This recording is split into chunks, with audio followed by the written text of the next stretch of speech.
Akizungumza na wanahabari makao makuu ya chama hicho Mikocheni, Dar es Salaam, katibu mkuu wa Chadema John Mnyika amesema wana ushahidi wa matukio hayo. Jeshi la polisi lilikamata viongozi na wanachama wa Chadema. Jeshi la polisi lilihusika kupiga viongozi na wanachama wa Chadema. Jeshi la polisi lilihusika kufanya uharamia wa kudhalilisha utu wa viongozi na wanachama wa Chadema.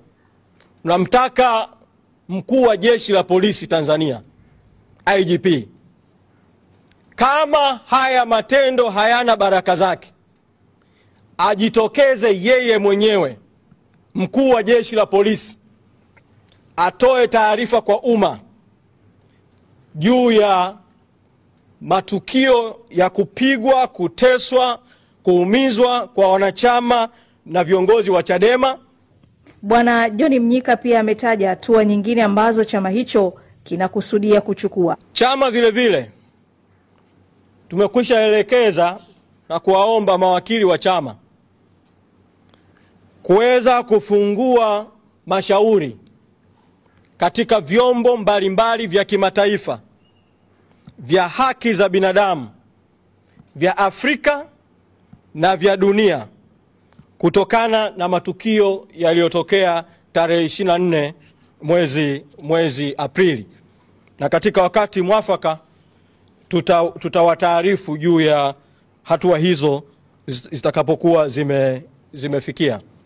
Katika taarifa yake aliyoitoa Aprili 24, 2025, kamanda wa polisi kanda maalum ya Dar es Salaam SACP Murilo Jumanne Murilo alisema kutokana na matishio mbalimbali ambayo yalikuwa yametolewa na kupatikana kwa taarifa mbalimbali, jeshi la polisi lililazimika kuwazuia na kwenda kuwahoji baadhi ya watuhumiwa katika matishio ya swala la usalama katika mahakama ile, wakiwemo watu wafuatao: watu ambao walikamatwa na kwenda kufanywa mahojiano kwenye kituo cha polisi cha Oysterbay pamoja na kile cha